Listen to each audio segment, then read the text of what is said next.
एक बार 24 घंटे में चतुरासी जी का पाठ हो गया, 84 लाख योनियों में आप जा नहीं सकते, पक्का। छुट्टी 84 भ्रमंते। इतना ही नहीं, निरखय जुगल किशोर, प्रिया प्रीतम का नित्य सेवा का सौभाग्य प्राप्त कराने की सामर्थ्य श्रीमद चतुरासी जी में है। Radha Madhav your Yashansh सततम giants. ये कृपा होती जब विपत्ति आती है, प्रतिकूलता आती है। जब इस जीवन में प्रतिकूलता आई तो लगा पता नहीं कब प्राण निकल जाए प्रारंभ में।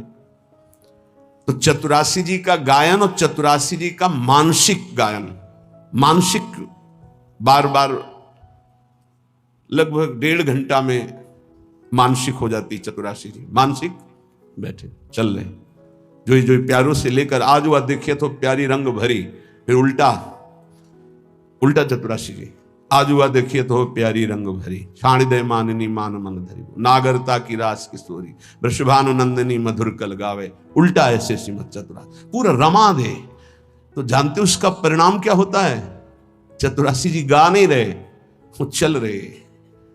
जैसे मंत्राकार वृत्ति, ऐसे चतुरासी जी में भगवदाकार वृत्ति। एक एक अक्षर में श्यामा श्याम है, आप सच्ची मान लीजिएगा। सेवक जी महाराज देख रहे हैं, बड़े बड़े रसिक महापुरुष देख रहे हैं, कह रहे हैं श्याम श्यामा प्रगट प्रगट अक्षर निकट प्रगट रस स्रवत अति मधुर बानी, सोज बानी रसिक नित्य निस्दिन रटत कहत और सुनत रस रीति जानी, ताहि तजी और गाँव कबहू न कछु प्राण रमि रही हरिवंश बानी। आप देखिएगा, निहाल हो जाएंगे। वाणी जी के गायन, वाणी जी का चिंतन, वाणी जी का बार बार पद दोहराना। हम कह रहे हैं और पद नहीं याद, एक कोई पद याद कर लो, उसी को, जैसे हम मंत्र 108 बार जपते हैं, उसी को आप बार बार कीजिए। देखिए आपके अंदर कैसा आनंद और कैसा प्रकाश होता है प्रेम का। चतुरासी जी, चतुरासी जी, चतुरासी जी। आचार्य कृपा से, इष्ट कृपा से ऐसी हमको अमोघ वस्तु मिल गई है, बस पाए रतन चिन्हो नहीं दीन्हो करते डार। प्रपंच की बातें करने में जबान को कितना सुख अनुभव कराते हो आप, लेकिन चतुरासी जी एकांत में गुनगुनाने में नहीं। अगर हमें आचार्य कृपा से विरक्त मार्ग मिला है या वैष्णव धर्म मिला है, तो हम उसमें अपनी वृत्तियों को समर्पित करें। हमारे पास ये बहुत बड़ी सामग्री मन को वश में करने के लिए। चतुरासी जी का गायन पक्का समझो, पक्का। गुरु आज्ञा पर लगे तो ये बात समझ में आई, नहीं बस पहले ये था कि गा लेते हैं, उनकी इच्छा आज्ञा है कि गा लो तो गा लेते हैं। फिर उसका जब गुरु कृपा से प्रभाव नशा चढ़ा तो अब जी नहीं सकते उसके बिना। और जी क्या सकते हैं भाव, जैसे श्वास चल रही है ऐसे रुका तो कई वाणी हरिवंश की कई हरिवंश है, नाम इसके अलावा कोई आधार ही नहीं। सेवक शरण सदा रहे अनत नहीं विश्राम। तो बोले तज्जीवेशु, ओहो, जिसका ये जीवन बन गया है वो जीवित ही इसी से है। धिक्कार है ऐसे साधक को और ऐसे शरीरधारी को जो भगवत विमुख मिनट गंवा दे, समय गंवा दे। बहुत कड़ुआ जीवन होता है, बहुत पश्चाताप का जीवन होता है जो जिसमें भजन नहीं होता। सच्ची माने, जिसमें नाम जप नहीं है, नाम कीर्तन नहीं, गुण कीर्तन नहीं, वो कैसे जीवित रहते हैं? यही एक बार किसी ने कहा कि भजन नहीं होता है, तो हमने कहा होता फिर क्या है? आज तक हमें यही समझ में नहीं आया कि भजन नहीं होता तो होता क्या है अंदर। तब फिर विचार में आता है कि जो किया है उसी का चिंतन करते हो। भजन किया नहीं तो भजन छूट जाए, ऐसा हो कैसे सकता है? ये बात हमारी समझ में नहीं आती कि भजन छूट गया और आप जीवित हैं, आप खा पी रहे हैं और आपका भजन छूट रहा है, मतलब अभी भजन का रंग नहीं चढ़ा है। भोजन, पानी, जीना, नींद, ये सब दुश्वार होने लगता है। भजनानंदी का भजन ही जीवन। तज्जीवेशु, वो जीता ही इसी से है। ललिता ललित बजावत बीना, गुण गावत सोई जीवन जीजे। इस बात को आप पकड़ लीजिए। 10 वर्ष गुरुदेव भगवान के समीप रहकर उनकी चेष्टाओं को, एक एक चेष्टाओं को बहुत गंभीरता पूर्वक, क्योंकि महापुरुषों का संग पहले से होता रहा, ज्ञानी महापुरुषों का, तो एक एक चेष्टाओं को देखा। एक मिनट भी गुरुदेव कभी, एक मिनट भी कभी प्रियालाल से मिले, प्रसाद पा रहे हैं तो दृष्टि कहीं और है, पता चल रहा है। प्रसाद पा के टहल रहे हैं तो लताओं की तरफ से देख रहे, तो गुनगुना रहे हैं, बस ऐसे अंगुलियां ऐसे ऐसे हो रही, पद चल रहा है। अगर मौन में है, गले में हरकत हो रही है, यहाँ मंत्र चल रहा है एक क्षण के लिए भी। और नित्य पद के गायन करते हुए सब ठीक, 4 बजे से 6 बजे तक केवल पद गायन की सेवा थी, केवल पद गायन की। ब्रजनोत्तर बनी वृषभानंद, देख सखी राधा बन की लीला, बस एक शब्द जी पूरा पद, फिर धीरे से एक शब्द। क्या इन पदों में महासुख है। मान लीजिए आप औषधि मान करके इसको स्वीकार कर लीजिए, बड़े बड़े साधनाओं से जो लाभ नहीं मिलता वो चतुरासी जी से। विश्वास कीजिए, नाम बाणी जहां श्याम श्यामा तहां, नाम बाणी सुनत श्याम श्यामा सुबस, नाम बाणी निकट श्याम श्यामा प्रगट, तज्जीवेषु च वर्णयन समरसई संभूहि संतर्कयन। बार बार लीलाओं का गायन करो, नाम कीर्तन करो, और समरसई, बहुत समझने की बात कह रहे हैं, समरसई संभूहि संतर्कयन, अपने रस वाले ही रसिक का संग करे। समरसई संभूहि संतर्कयन, तर्क का त्याग करके अपने ही रस के रसिक का संग करें। और सब संतों की हम सेवा करेंगे, सब संतों को प्रणाम करेंगे, सब संतों के भाई वचन निकल रहे हैं सुनेंगे, लेकिन अंदर से हम मानेंगे और उस पर आचरण उतारेंगे तो अपने रसिक गुरुदेव के वचन। समरसई, इष्ट मिले और मन मिले, मिले भजन रस रीति, ये बहुत पकड़ने की बात है। आगे कह रहे संतर्कयन, काचे धर्मी प्रकरण में श्री सेवक जी महाराज कह रहे हैं कि जो कच्चे हैं, अभी पके नहीं हैं, जिनमें कचाई है, वो कैसे होते हैं। बोले श्री हरिवंश धर्मिन के संग, आगे ही आगे जो रीति बखानत, आपने जान कहें जो मिले मन उत्तर, फेर चव गुण ठानत। जाके बैठ गए। अब वो रसिक महापुरुष कृपा करके कुछ बोलना चाहते तो आगे ही आगे, श्री हरिवंश धर्मिन के संग, आगे ही आगे जो रीति ऐसे से ऐसा ऐसे से, और वो फिर चुप हो गए। वो कृपा करके आपको अमृत देने जा रहे थे, आप बीच में तर्क करके आपने उस अमृत की धारा को रोक दिया, तुम्हारा दुर्भाग्य। बोले कच्चे होते हैं, ये पक्के रसिक नहीं है, कच्चे रसिक हैं। क्या वो एक शब्द बोले या 4 शब्द बोल दिए, ये दिखाने के लिए कि हम बहुत विद्वान हैं, आप जो बोलना चाहते हैं उससे आगे भी हमको ज्ञान है। लेकिन आपको ये पता नहीं कि आपको केवल शब्दों का ज्ञान है, वो शब्दों में डूबकर उसका साक्षात्कार किए हुए हैं। उनको बोलने दो, वो जब शब्द बोलेंगे तो तुम्हारे हृदय में साक्षात्कार करने की योग्यता आ जाएगी। चुप रहो। लेकिन वो देहाभिमानी, वो कच्चाई उसको चैन से नहीं बैठने देती, वो आगे ही आगे फर्राटे भरने लगते हैं, ऐसे से ऐसा, ऐसे वो शांत हो जाता। घाटा हो गया हमारा। सेवक जी कहते हैं वैसे तो बड़े अनन्यता की बात करेंगे, और बैठत जाए विधर्मिन में तब बात धर्म किए को नानत, काचे धर्मिन के सुनो छंद, धर्मी धर्म मरम न जानत। थोड़े से लाभ के लिए दूसरों की सभा में बैठ करके, थोड़े से सम्मान के लिए अपने इष्ट से अलग दूसरे का खान पान तो कीजिए। रसिक मंडली माय, जिनके और उपासना तहां उचित ध्रुनाए। बैठत जाए विधर्मिन में तब बात धर्म की एको न मानत। ये हमने देखा कि जो बौद्धिक और तार्किक प्रकृति के लोग होते हैं, फलाकांक्षी होते हैं, उनको सुधारना बहुत कठिन है। और जो बच्चा होते हैं सहज सरल आकर के ना, उनको बहुत जल्दी उन्नति हो जाती है।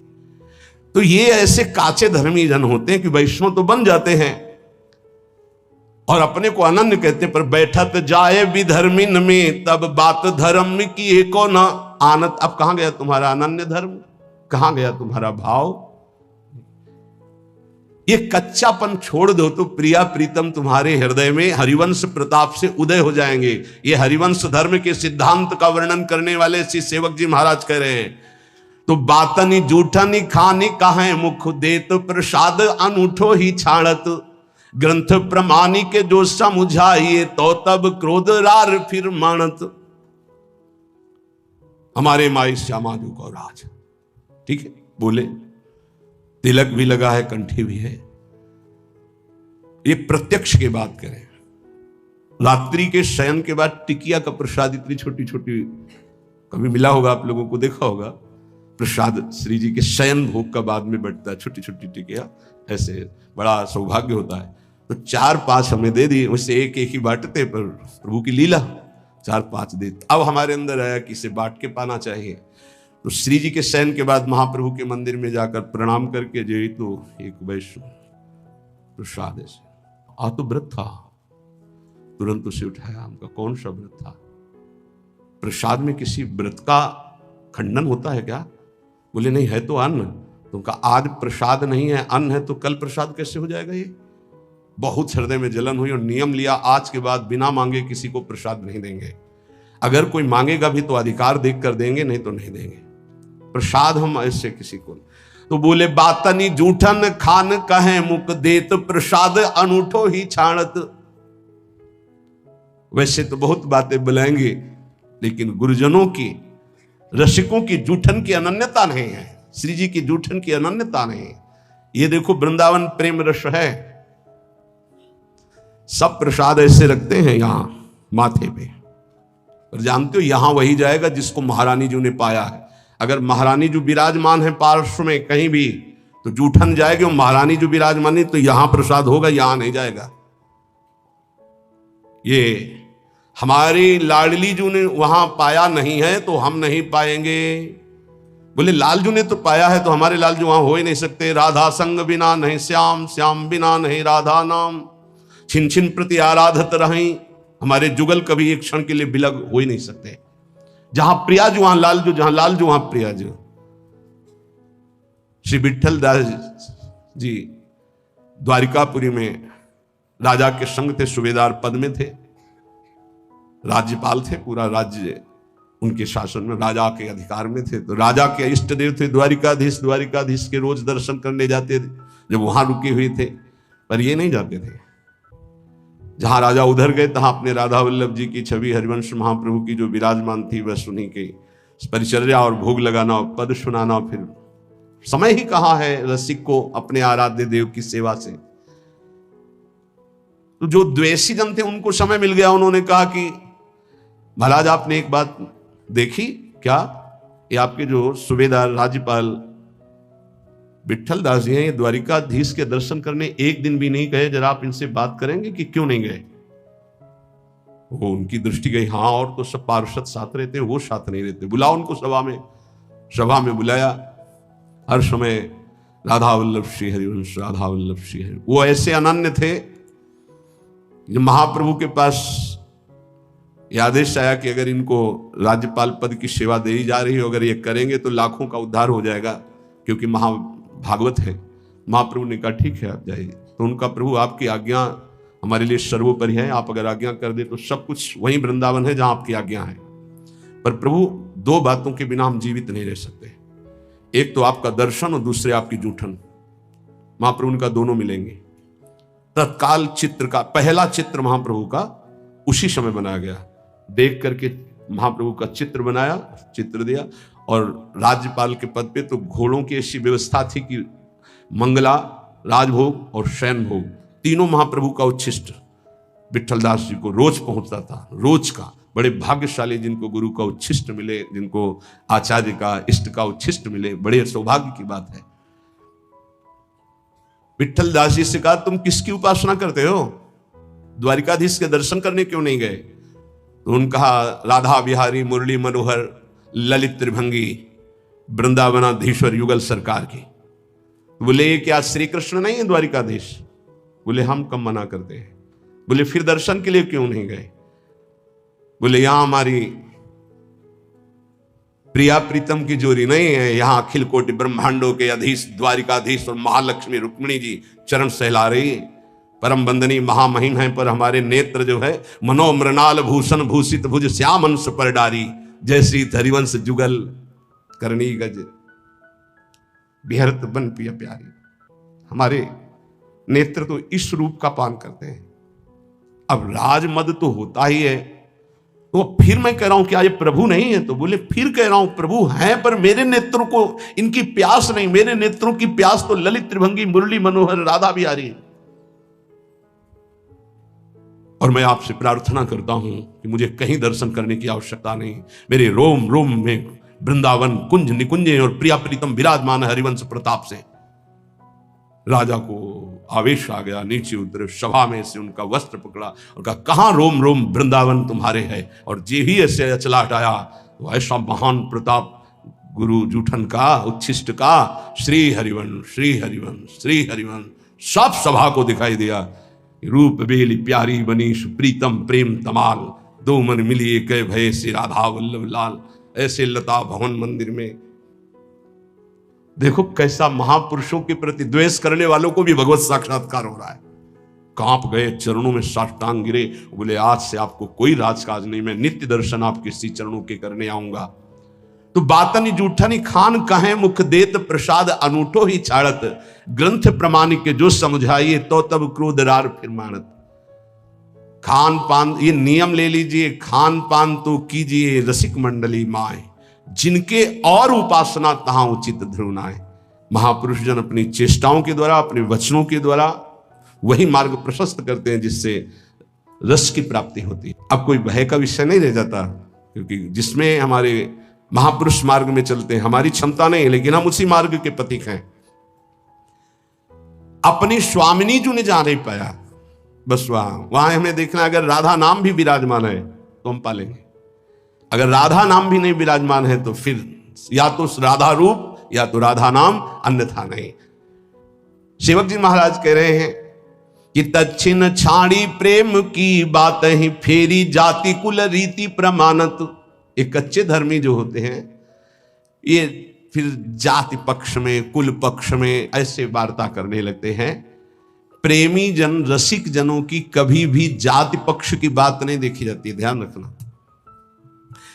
अभी आप पीछे रोज जो सत्संग सुनते हैं, परम महाभागवत कालिदास जी का जो थोड़ा चरित्र में बताया था कि भक्त उच्छिष्ट के लिए उन भगत का ऐसे गांव में जैसे झाड़ू भगत का, वो बहुत चतुर्वर्ण के थे, उनको आम पवाया और उच्छिष्ट सोचा कैसे मिले, तो ऐसे तो दे नहीं सकते थे वो, तो प्रणाम करके जाने की बात करके पेड़ के नीचे छुप गए। जब उन्होंने गुठली फेंकी तब उठाकर उसे, जानते हो महाप्रभु चैतन्य देव इनको कितना प्यार करते थे और कहते थे वैष्णव के बीच में कि भक्त चरणामृत, भक्त चरणरत, भक्त उच्छिष्टामृत का महत्व अगर जानना है तो कालिदास जी से जानो। ऐसा उनका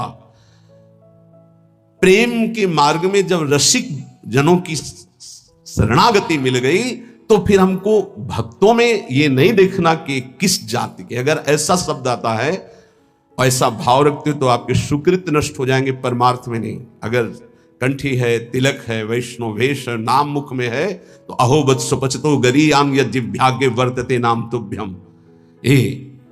स्वपच वाल्मीकि जी से राजसूय यज्ञ की पूर्णता हुई महाभारत में, इस पर ध्यान दीजिए। दैन्य निरंतर भगवत आश्रित और नाम जापक से बढ़कर विश्व में कोई नहीं। वो कोई भी कहीं किसी भी कुल में प्रगटा हो, वो परम वंदनीय, परम पूजनीय है, वो जगत पावन करने वाला धन्य कुल है। सो कुल धन्य उमा सुन जगत पूज्य सुपनीत, धन्य सुतात धन्य सो माय, संतत सकल सुनो चित लाए, श्री हरिवंश प्रताप जस। ये कच्चे धर्मी जन फिर वहां लड़ाई झगड़ा और कड़वी बात कहने लगते हैं जाति पक्ष कुल रीति की। धर्मिन मांझ प्रसन्न है बैठत जाए, विधर्मिन मांझ उपासत। ये अपने धर्मियों के बीच में ऐसे बैठते हैं मानो बहुत अच्छे बड़े रसिक हों, पर ये उपासना विधर्मियों की करते हैं, धन के लिए, भोगों के लिए। ये कच्चे धर्मी हैं। श्यामा श्याम का अनन्य केवल महारानी जो से ही उसका भरण पोषण होता है। कोई भी भक्त किसी भी प्रभु के नाम रूप का हो, ऐसे हाथ फैलाने वाला भक्त तो हो ही नहीं सकता, पक्का नहीं हो सकता, ये ऐसे नहीं हो सकता। भगवान के दास को ऐसे करते नहीं पाया गया है, ऐसे करते ही पाया गया है। भिक्षान्न के सिवा ऐसे करने का अधिकार साधक को नहीं है, भगवत दास को नहीं है। जथालाभ संतोष सदा काहू सुख कछु न चाहूंगू, जैसे मेरे आराध्य देव रखे, चाहे वो गृहस्थ हो चाहे विरक्त हो। बोले लालच लागी जहां जैसे तहां तैसे, सोई सोई तीन मध्य प्रकाशत। 500 रुपये वहां दक्षिणा मिलेगी, रसगुल्ला रबड़ी खाने को मिलेगा, भंडारा है, टिकट लिया चले गए। किसका भोग लगा है, कौन पवा रहा है, किस भाव से पवा रहा है, कोई मतलब नहीं। देखो जो विरक्त जन है उनका तो उदर पोषण कहीं ना कहीं से होता ही है, वो बात एक अलग कोटि की है। लेकिन प्रायः बहुत ध्यान देने योग्य बात है कि संत जनों का भंडारा कोई बिरला ही ऐसे करता है जैसे अपने पुत्र को पवाया जाए। पुत्र को पवाने में न पुण्य की भावना होती है न किसी तरह के अन्य लाभ की। मेरा पुत्र पाले यही हमारी सुखवृत्ति है, तो ये संत जन पाली हमारा सौभाग्य, ऐसे कोई बिरला पवाता है। नहीं तो किसी के पधारने का पवाता है, या कोई पाप हो गया तो पवाता है, या कोई नाना प्रकार के कुकर्म हो गए तो बोले संतों को पवा दो सब माफ हो जाएगा। बहुत होश में उसको भोगना पड़ता है। किसका भंडारा हो रहा है, किस हेतु से हो रहा है, किसका भोग लगेगा, ये तीन बातें ध्यान रख करके ही विरक्त को तो कहीं ना कहीं पाना ही होगा। और पाने के बाद दक्षिणा लेने का अधिकार नहीं। क्यों? क्योंकि प्रसाद पाना तो उदर पोषण के लिए ठीक है हमें, और अब बड़े बड़े भेंटे बड़ी बड़ी वस्तुएं नहीं। अच्छा बोले ठाकुर सेवा के लिए तो लेना है, तो ठाकुर सेवा हमारे भाव से होती है। हमारे रसिकों ने ठाकुर सेवा कैसी बताई अपने लोगों को? दोना में पानी भर के रख दिया, 3 दोना में। अब उसी में हम भावना करें, एक में खीर है, एक में कढ़ी है, फुल्का ये रखा हुआ है, इसमें अमुक पदार्थ है अमुक, और आधा घंटे भाव में डूबे हुए या भोग के पद गाते हुए, जो वृंदावन दास जी ने 56 भोग का वर्णन किया, पूरा पद गा दिया और आचमन कराया और जल उठा के पी लिया, लग गया हमारी श्री जी को भोग। ये हमारी श्री जी को इधर उधर के पैसों से इत्र और भोग और ये सब वस्तुएं नहीं चाहिए। आप सच्ची समझिए, भावोत्सवेन भजताम रसकाम धेनुम तम राधिका चरण रेणु महाम स्मरामि। एक माधुकरी की रोटी हो, एक बड़े धनी मानी के द्वारा बनाया हुआ 56 भोग हो, तो श्री जी माधुकरी की तरफ देखेंगे। ध्यान रखना, ये कभी भावना करो कि किसी की हम चाटुकारिता करके रुपया पैसा इकट्ठा करके श्री जी को भोग लगाएंगे तो श्री जी राजी हो जाएंगे, नहीं।